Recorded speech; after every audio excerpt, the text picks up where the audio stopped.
This is Orson Welles, speaking from London.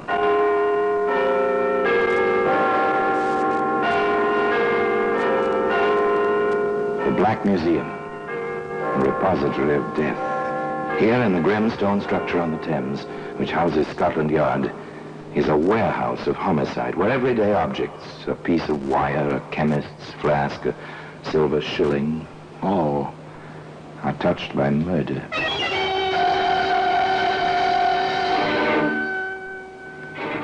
Here's a bathtub. It's a familiar object. This is an old-fashioned one, a ball and claw-footed bathtub without plumbing connections. It's the kind our fathers and mothers knew about. Into this they poured the Saturday night water by hand. Some liked it cool. Others liked it hot. There we are, dear. Is that hot enough? If you think so, darling. Oh, you're the sweetest. I wonder how I had the luck to marry you. Part of my job, dear, taking care of you. And one day soon, we shall have a tub with taps. One of the new ones. You'll see. Well, today, the bathtub can be found in the Black Museum.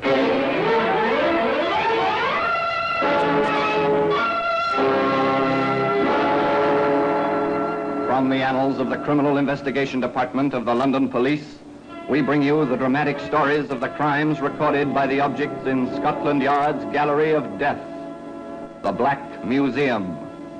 In just a moment, you will hear The Black Museum, starring Orson Welles.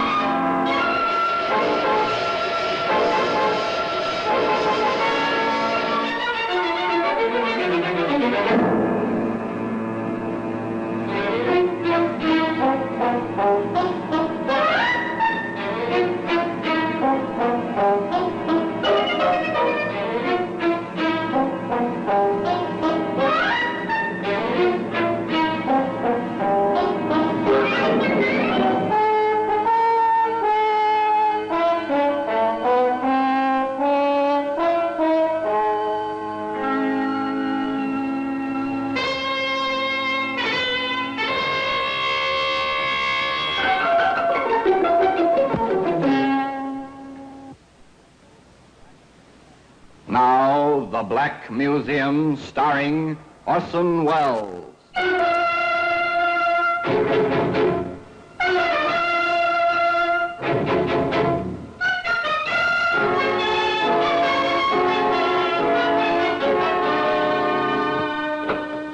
Here we are.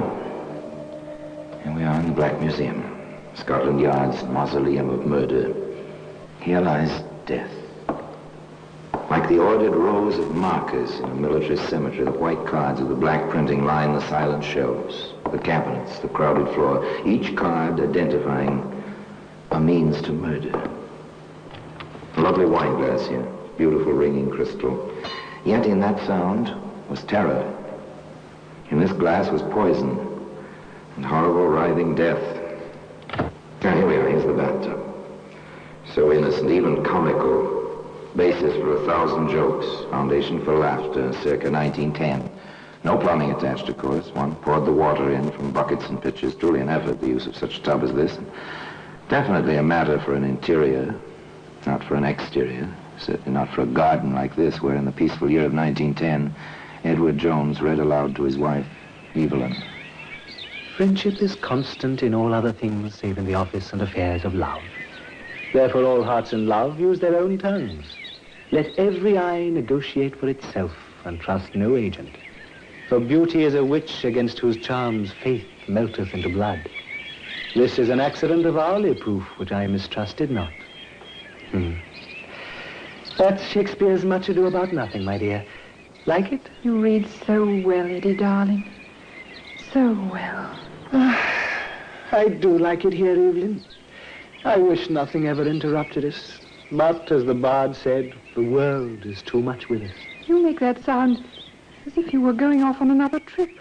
Are you, darling? I'm afraid so. That case for Mr. Carter, the Ming Dynasty cherry water bottle, remember? I've heard of one up north. Oh, dear, I wish I could run an antique shop without these interminable trips. But I suppose there's nothing for it. Too bad. Poor Eddie, poor Evelyn, separated so often and for such long periods. But business is business, and a living must be made. Eddie bids his wife a fond farewell and proceeds on his way to a middle-sized city. And there he walks the street, enjoying the sunshine and the crowd, when suddenly... Ed! Oh, Ed, darling. Oh, at last, after all these months. Oh, Ed. Wait, what? Anne, oh, my darling. Oh, Eddie. Oh, it's been so long and no word. I thought you might be dead. Of course not, darling, like the bad penny. Why, I was hoping against hope I'd find you any minute. I went back to our place, but you'd gone. A new landlady, no information. Oh, but what happened, darling? You never wrote, and I waited and waited. Yes, it was an accident, darling. Blow on the head. Amnesia. Only a few days ago, I came back to myself. Oh, my poor darling. No matter, darling Annie. We are back together. Once again, we are husband and wife. So that's the little game, is it? A wife in every city, is it? Well, now, Mr. Edward Jones, what's the idea? What can this get you, besides a heap of trouble and stiff prison sentence? What can it get you? There we are, Anne, my dear. I've signed mine. Now you sign yours.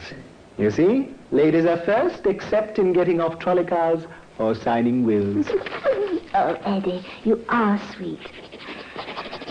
There we are. Now, oh, heaven forbid, anything happens to you, all you have is mine, and vice versa, if anything should happen to me. Heaven forbid, Anne, my dear. Well, apparently it can get you plenty. If your wife has plenty, and Anne was, well, decently off with an needy income from her father's estate, although she was not allowed to touch the principal. However, there was a proviso concerning her husband's rights, if and when. I'm horribly upset about it, Doctor. Here she is, apparently in perfect health. She has an awful fit, and all she remembers about it is a slight headache. She's my wife, Doctor. These things happen, Mr. Jameson, I can assure you. Oh. So Eddie Jones is Eddie Jemison hereabouts. Ah, it's interesting. Nothing. I found absolutely nothing physiologically wrong with Mrs. Jameson. She's in perfect physical health. Now then. But how can I be, Doctor, when I have these terrible fits? There are such things even we doctors don't know yet, my dear. Such as the reaction of the human mind to great stress. And you've been through such stress with Mr. Jameson missing so long. But what can we do about it, Dr. Margetson? Oh, just rest, relaxation, quiet, peace. Most important, relaxation. Now, I'll prescribe a mild sedative each night before sleeping. So simple, so easy, so diabolical, and so considerate. No, Anne, darling, you mustn't even fetch your own bathwater. There we are, almost full, and nice and warm. Just right to relax in, just as the doctor ordered. Oh, Eddie, I don't know why you do all this for me. I don't do half as much for you. You do, darling, just by being.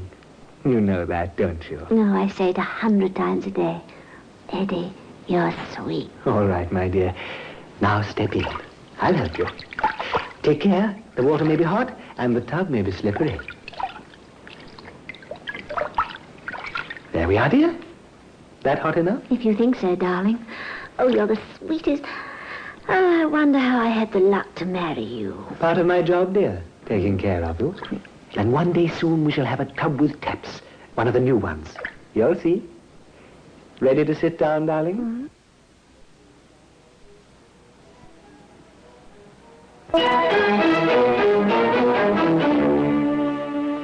Quite a pair of lovebirds, Anne and Eddie Jemison Jones. No wonder the poor fellow could hardly contain himself some 30 minutes later.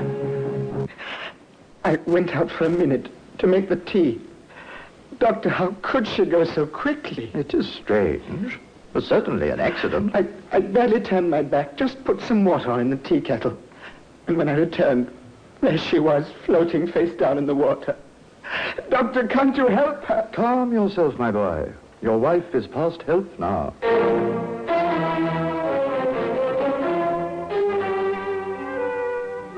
Such tragedy, such tears, and a will by which Eddie came into something over 800 pounds. In 1910, that was a fair amount of money.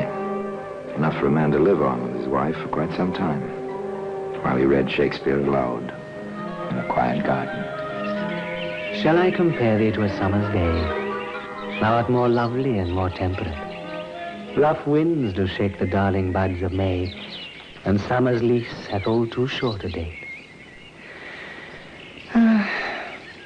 Evelyn, how you stand for me for all my absences, I hardly know. I suppose I love you, dear.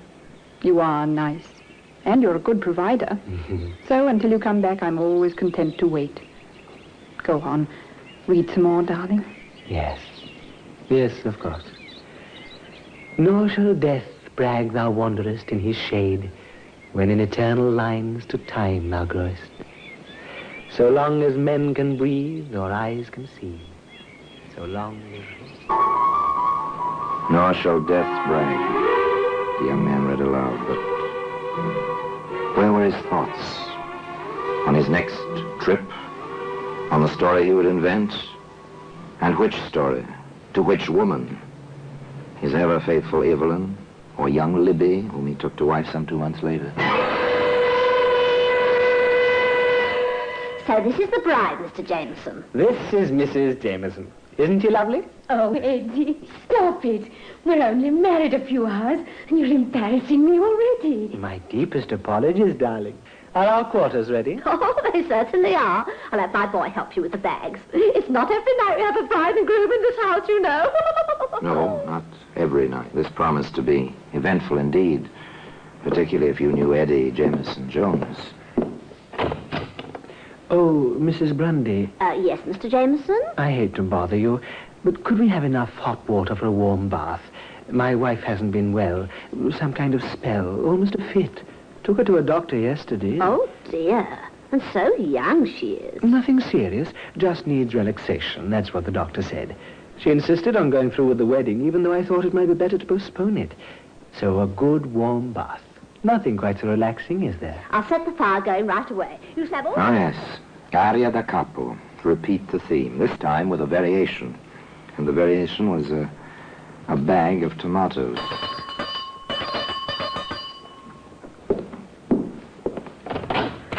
Oh, Mr. Jameson, I didn't hear you go out. I just ran out while my wife was in the tub, picked up some tomatoes. Fried tomatoes are her favorite dish.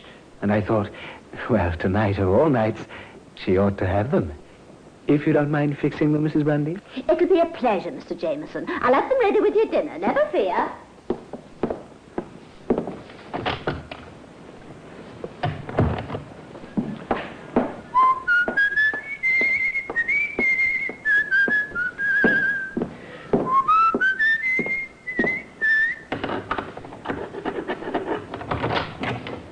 It's me, Libby, darling. I'm back. Libby! Libby, are you there?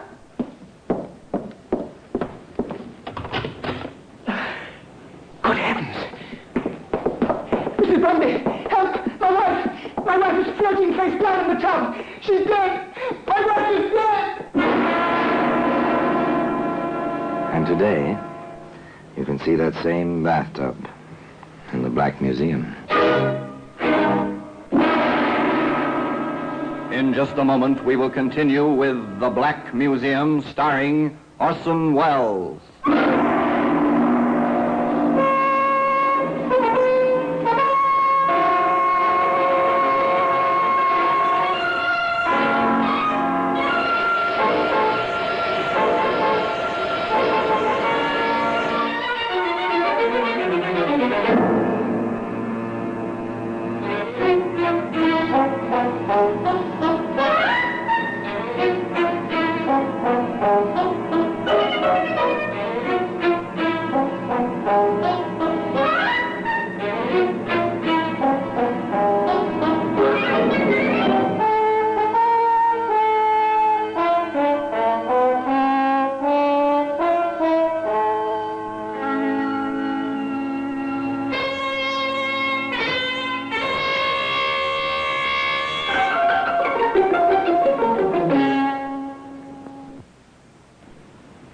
And now we continue with The Black Museum, starring Orson Welles.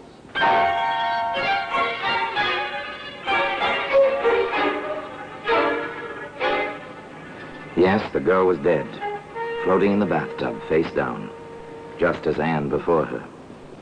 And Eddie, he was stricken, heartbroken as a bridegroom ought to be. My poor Libby, to die alone like that on her wedding night. So good, so sweet, so eager for life, and so in love with me. Even insured her life for me just before we married, as if she had a premonition almost. 750 pounds insurance is a comfortable sum. Man and his wife can live in their garden quite decently with a sum like that for quite a few months in 1910. But it seems one can grow a trifle bored, even with a garden and Shakespeare. How do you feel now, dear? A slight headache, that's all. It'll go away. Evelyn, you've got to go back to the doctor or find a new doctor. A slight headache, that's how your fit started yesterday. No, he's not trying the same thing again. But he seems to be. Of course, he's had two quite successfully accidental deaths in his life so far. Perhaps the third, but that's not possible. Or is it? Almost ready, Evelyn? In a minute, dear. Better come while the water's hot. You know what the doctor said about relaxing? Hurry now, darling. It's steaming, but not too hot. All ready, dear? All right, dear. There's not that much hurry. Oh, dear. Who's that now? Wait for me, darling. I'll help you get in. The tub may be slippery. One day we'll have a modern tub with taps and hot and cold running water. You'll see. Now, don't try to get in without me. All right, dear. I'll wait for you.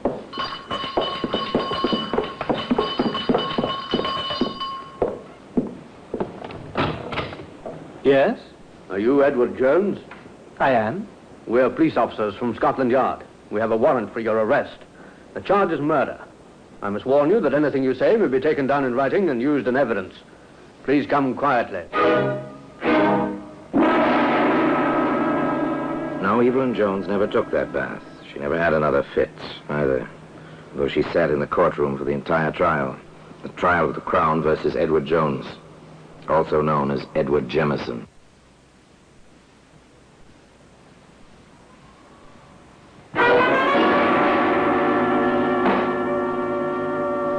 May it please your lordship, gentlemen of the jury, this is a peculiar case.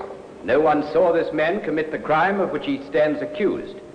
Yet every circumstance, every bit of evidence points to the fact that this man stands justly accused and deserves proper punishment. Now, in the course of this trial, you will hear many things about love, about coincidence, about accidental... Oh, yes, they heard many things, that jury, sitting so stiff and serious-minded in its box. Not the least was the opening of the famous defense counsel who held a brief for Edward Jones, also known as Jemison. Nor will we deny that this man may have married vigorously, but he did love these poor women, and it was a far, far better thing he did in marrying them than to lead them astray and then leave them alone with remorse, as so many men have done before him. We deny that my client killed these poor women. We claim only that he was the victim of a set of circumstances and the interference of a busybody. Yes, a male busybody. A male busybody? Well, perhaps. But how could a policeman, in the proper course of his duty, fail to check on so obvious a coincidence? Yes, sir. We had a letter at Scotland Yard from a Mr. John Curtis. What were the contents of that letter, Sergeant? Mr. Curtis had noticed a brief announcement in the newspapers regarding the death of a young woman, a bride, by drowning in the bathtub. He wished to call our attention to a similar accident some time before. In both cases, the name was Jemison. You saw this letter yourself? I did. Is this the same letter? It is, sir. I offer this letter in evidence, your lordship, as Crown Exhibit A. It went on like that, slowly, carefully, plugging all the holes as they went along. The details of a routine police investigation which suddenly had become a little more than routine.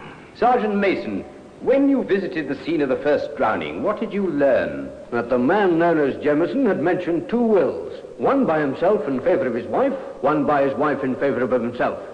We checked the files of the probate court. The latter had been probated. We called on the lawyer involved. He had a copy of the other will. The man known as Jemison The deceased had quite a bit. And when you visited the scene of the second drowning, Sergeant? We learned that the man known as Jemison had mentioned an insurance policy in his own favor. We inquired of all the insurance companies and found the records. He had received some £750 following the death of the young... The first point established. Motive. Money. Over 800 from Anne, 750 from Libby. Almost £2,000 in all. That's a substantial motive. The questioning of Sergeant Mason went on. Now, in the matter of tracing this man Jameson, what did you do? Just routine, sir. We checked the mailing address at the insurance company and found it to be the same as the house where the second woman had died. There, we discovered a forwarding address, a postal box. We covered that box. I watched it myself, sir. And when this man known as Jemison came to open it, I followed him. He went first to an antique shop, then to his home. Having located him, I made some quiet inquiries and learned that he was known as Edward Jones. Now, that evening, having communicated with Inspector Wilson at the yard and having received a proper warrant, we placed him under arrest. Very good, Sergeant. Now then, when you called upon Edward Jones, what did you find? The woman who claimed to be his proper wife was waiting upstairs, sir, for him to help her into a hot bath. One further question, Sergeant. Is the man you arrested in this courtroom now? Yes, sir. He's the prisoner in the dock, sir. Thank you, Sergeant. Thank you very much. Oh, they'd been very thorough, all right. They had almost everything. They called Dr. Margetson, for instance. Dr. Margetson, when you first saw Anne Jameson, what was her complaint? That she'd been having fits and not remembering them. Did she tell you this herself? No, her husband did. He was quite insistent on it. Did you find any symptoms of illness, sir? I examined the woman very thoroughly. I found nothing. But that situation is not uncommon in certain types of epilepsy. Now then, Doctor, when you were called to the house on the evening of June the 3rd last, what did you find? The woman I had examined was floating face down in the warm bath and quite dead. The husband was extremely hysterical. I treated him for shock. Did you sign this death certificate? Yes, that's my signature. What is certified as the cause of death? Accidental drowning. We offer this certificate in evidence as Crown... They had the landlady who knew Libby Jemison, too. She testified, simply. Oh, yes, sir. He moaned about the insurance policy. Cried all night, he did. Bit by bit, piece by piece, motive, opportunity, proof of death by drowning, medical evidence. But one great piece of the puzzle remained, as the distinguished counsel for the defense asked. Where, my lad, is the proof that these two regrettable deaths were anything more than coincidental accidents? Where, my lad, is the witness who saw my client hold these poor women under the water, or administer sedatives which caused them to faint in the water, or in any way contribute directly to their miserable death? There was no witness. But there was a Scotland Yard inspector with a demonstrable theory. If it please your lordship, 3 bathtubs have been entered in evidence as Crown Exhibits C, D, and E. Inspector Maurice Wilson of Scotland Yard has a theory which he wishes to demonstrate as a witness, and he requires the assistance of an expert. My lord... The inspector took the stand, was sworn in. Then, to the amusement of the spectators, a young lady in bathing dress, testified to as an expert swimmer, was introduced into the proceedings. One of the tubs was filled with water, warm water. At this point, the prosecutor stated, For the assurance of the court, we have a doctor in attendance. Now then, Inspector, if you please, you may leave the witness box and proceed with your demonstration. Thank you, sir. It is our considered theory that the murders were committed as follows. You will remember that in each case, the prisoner reported he found his wife floating face down. It is reasonable to assume that had the women fainted while sitting or lying in the tubs, they would have been found floating face up. With this in mind, it occurred to us that with the prisoner's insistence on helping his wife into the tub, the procedure was something like this. May I, young lady? Of course, Inspector. Notice she is standing in the water. Now, prepare to sit down, please. Observe that she bends forward, grasps the side of the bathtub. I seize her ankles thus, and she falls forward on her face. Doctor, please, Inspector, get her out of that tub. The girl's unconscious. Get her out before her lungs fill and she drowns. Some hours later, the jury reported. We have reached a verdict, my lord. We find the prisoner guilty of willful and premeditated murder. Well, that same bathtub is where you'd expect to find it today. In the Black Museum. Orson Welles will be back with you in just a moment.